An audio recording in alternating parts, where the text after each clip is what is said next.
¿Qué tal, amables amigos? Continuamos compartiendo juntos el estudio del libro del Apocalipsis, las revelaciones de Jesucristo. Estamos estudiando los 7 sellos. Sabemos que nuestro Señor, hemos visto en todos los detalles, ha dado a conocer a través del ministerio apostólico de Juan todo lo que iba a ocurrir en la historia desde los días apostólicos hasta el momento que retorne en gloria. Ya hemos visto en las 7 iglesias, estamos viendo ahora 4 de los sellos. Hemos visto cómo comenzó la iglesia cristiana, ¿verdad? Con el fervor del amor de Cristo, exaltando a un Salvador que vino, resucitó, ascendió en gloria, y hemos visto la ira del dragón desatada en grandes persecuciones por la Roma imperial y luego por la Roma religiosa.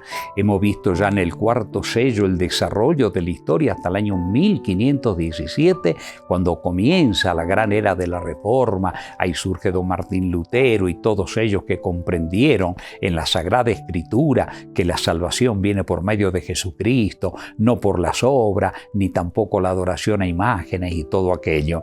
Hoy vamos a estudiar entonces el 5º sello. Abrimos nuestra Biblia en Apocalipsis capítulo 6 desde el verso 9.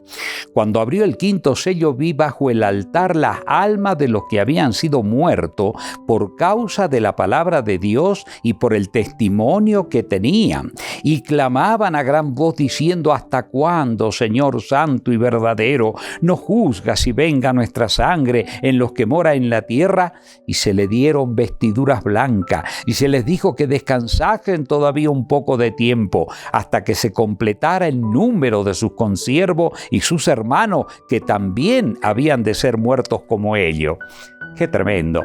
Saben que cuando muchas personas leen estos versículos, apartado del contexto y apartado de las doctrinas con respecto al estado de los muertos, tienen la idea que se trata de las almas buenas que murieron, que están gimiendo, pidiendo justicia en algún lugar. Mis amados queridos, vamos a ver que esto no es así. En primer lugar, solamente recordemos cómo comienza la historia de la humanidad. Allí en el mismo Génesis, cuando Dios creó a nuestros padres en estado de perfección y los puso allí y les puso el árbol de la ciencia del bien y del mal como un símbolo de su soberanía, porque ya existía la rebelión de Luzbel. Dios le dijo: no vayan a comer de ese árbol porque el día en que coman van a morir. Pero ustedes saben cómo Satanás se presenta en esa primera sesión espiritista y engaña primero a Eva, ¿verdad? Diciéndole: si comen no van a morir. Pero ¿qué dice la Biblia que ocurrió después que comieron? Nosotros sabemos cómo fue, ¿verdad? La gloria que tenían desaparece, de repente se ven desnudos y Dios viene entonces después y les explica. ¿Y qué le dice Dios a Adán después que le da la reflexión? Dice el versículo 19 del capítulo 3: con el sudor de tu rostro comerás el pan hasta que vuelvas a la tierra, porque de ella fuiste tomado, pues polvo eres y al polvo volverás. No le dice si sos bueno va a ir al cielo, o si sos malito a un infierno, o vas a estar en algún lugar quejándose. No, Señor, morirás. Todos los profetas y los apóstoles explicaron exactamente lo mismo, y el propio Señor Jesucristo. Pero, por ejemplo, si nosotros recordamos también el libro de Eclesiastés, allí nosotros tenemos las palabras registradas en el capítulo 9 y versos 5, 6 y 10. Dice: porque los que viven saben que han de morir, pero los muertos nada saben, ni tienen más paga porque su memoria es puesta en olvido. También su amor, su odio, su envidia fenecieron ya, y nunca más tendrán parte en todo lo que se hace debajo del sol. El verso 10 dice: todo lo que te viniera a la mano para hacer, hazlo según tu fuerza, porque en el Seol o sepulcro a donde vas no hay obra, ni trabajo, ni ciencia, ni sabiduría. Es bien clara la Biblia. Después de la muerte no hay conciencia. Se termina todo el ser, deja de existir hasta el día que venga la resurrección. ¿Cómo lo explica eso el propio Señor Jesucristo?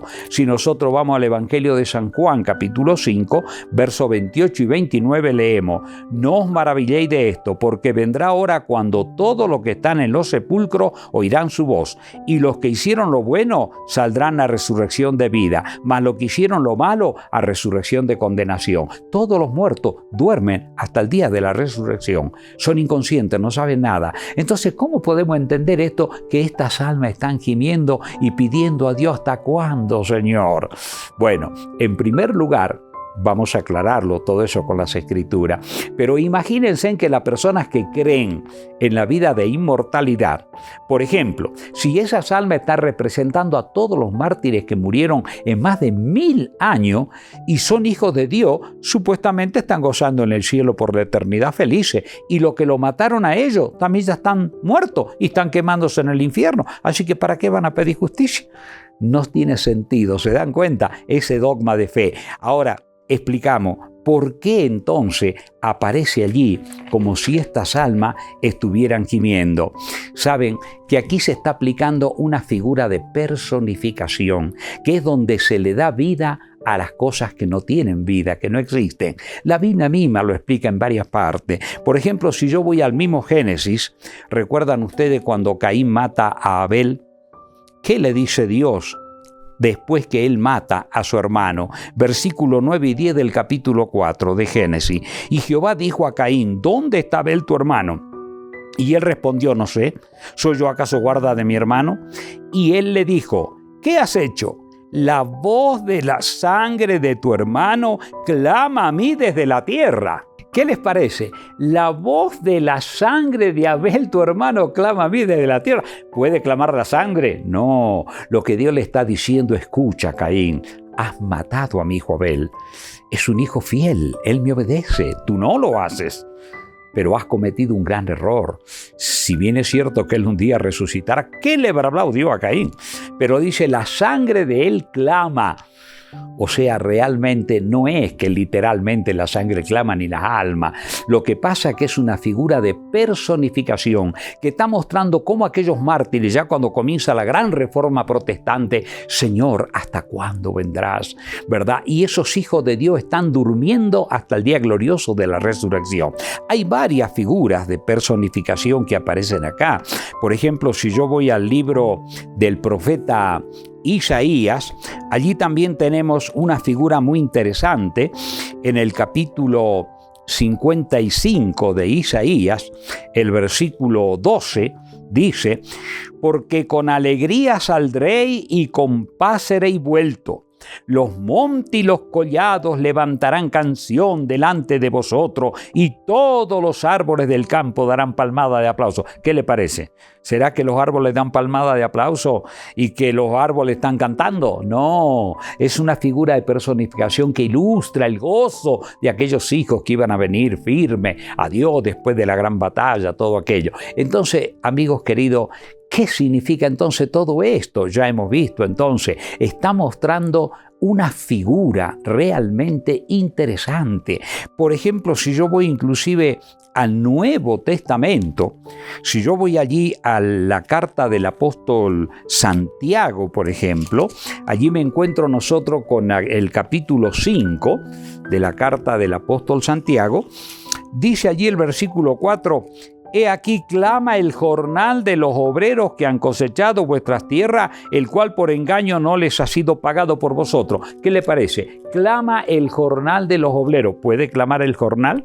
¿Puede clavar el dinero? No, es otra figura de personificación. Entonces, yendo nuevamente a Apocalipsis, cuando está diciendo allí, cuando abrió el quinto sello, vi bajo el altar las almas de los que habían sido muertos por causa de la palabra de Dios y por el testimonio que tenían, y clamaban a gran voz diciendo, ¿hasta cuándo, Señor, santo y verdadero, nos juzgas y venga nuestra sangre en los que moran en la tierra? Y el verso 11 dice, y se le dieron vestiduras blancas. Se le dijo que descansasen todavía un poco de tiempo hasta que se completara el número de sus consiervos y sus hermanos, que también había de ser muertos como ellos. Mis amados, ustedes saben cómo lo mataban a esta gente. El sistema católico romano los condenaba como demonios y les ponían figuras de demonio, aquellos que no estaban de acuerdo con la normativa de la iglesia, y los ultrajaban y los trataban y así los mandaban a la tumba después de quemarlo, después de matarlo con la espada del verdugo, con los tribunales de la Inquisición, todas las terribles obras que hicieron. Mis amigos queridos, cuando suben los reformadores, comienzan a proclamar la justicia de Cristo, que está ilustrada en este vestido blanco que dice acá, ¿verdad? Dice el versículo, se le dieron vestiduras blancas y se le dijo que descansara. ¿Qué quiere decir eso? Están explicando que esos mártires que murieron estaban revestidos de la justicia de Cristo. Fíjense, vamos a explicarlo todo con pasajes de la Sagrada Escritura. Allí en Apocalipsis 3, por ejemplo, si yo voy al capítulo 3, el verso 18, ¿qué dice Jesús mismo?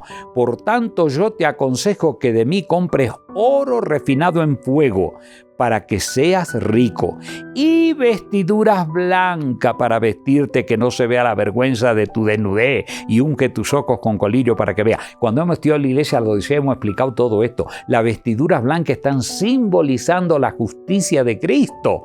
Dios está diciendo, vístete con el manto de mi justicia, vístete con mi justicia. En otras palabras, te doy el perdón, te levanto de tu postración de pecado, te elevo, te doy el poder para que la gracia mía pueda fortalecerte y puedas lograr la victoria de todas tus debilidades. Si yo voy, por ejemplo, allí mismo hay otro pasaje importante, en el mismo capítulo 3, el versículo 5. El que venciere será vestido de vestiduras blancas, y no borraré su nombre del libro de la vida, y confesaré su nombre delante de mi Padre y delante de los ángeles. ¿Ven? En cuántas partes de la Biblia está mostrando que los que han muerto en Cristo, no importa que hayan sido mártires, porque esos mártires morían testificando, porque Dios les mostraba una visión, sentían un gozo, y los paganos se convertían de a miles viendo el testimonio de ellos. Es verdad que fueron privados de esta vida, pero Dios ve eternidad, mis amigos. Así que estas almas, Dios les dice, esperen hasta que llegue el momento glorioso, cuando yo vuelva y ustedes van a resucitar. Están vestidos con vestiduras blancas y un día resucitarán para gloria. En toda la Biblia, mis amigos, si yo voy, por ejemplo, al Antiguo Testamento, inclusive al libro del profeta Isaías, allí también encuentro un pasaje muy interesante. Isaías también explica acerca de la justicia de Dios. Leemos en el capítulo 61 y verso 10, en gran manera me gozaré en Jehová, mi alma se alegrará en Dios, porque me vistió con vestidura de salvación, me rodeó de manto de justicia, como a novia me atavió y como a novia adornada con su joya. ¡Qué hermoso! O sea, toda la Biblia va explicando que ese manto de justicia es la redención que Jesús trajo, es su justicia perfecta en el manto, ¿verdad?, bañado de debilidad, de pecado y de corrupción que hay en mi vida. Jesús vino a transformarme al aplicar yo por medio de la fe esa justicia divina en mi alma. Dios, ¿verdad?, derrama sobre mí toda esa gloria. Así que, mis amigos queridos, este sello que hemos estudiado, estas almas que gimen y que Dios le dice, espere, porque aún van a venir otros que van a ser muertos. Sí, amigo, cuando sigamos avanzando, ya hemos visto en el capítulo 13 cómo va a ser. Cuando el poder, ¿verdad?, eclesiástico del mundo se reúna en una unidad contra Dios, los decretos de muerte que habrá, todo eso lo vamos a explicar después más amplio en otros temas. Pero quiero terminar la explicación de este sello acerca de qué hermoso será recibir la bendición de Dios si estamos vestidos de la justicia de Cristo. Y eso es lo que salieron a proclamar, ¿verdad?, la gran reforma protestante después de tanta persecución y tanta muerte. Miren lo que dice Apocalipsis 19, verso 7 en adelante. Gocémonos y alegremos y démosle gloria, porque ha llegado las bodas del Cordero y su esposa se ha preparado. Y a ella se le ha concedido que se vista de lino fino, limpio y resplandeciente, porque el lino fino es las acciones justas de los santos. La boda que menciona acá es el momento cuando Jesús se ha revestido de toda gloria, cuando ascendamos con Él en la Nueva Jerusalén.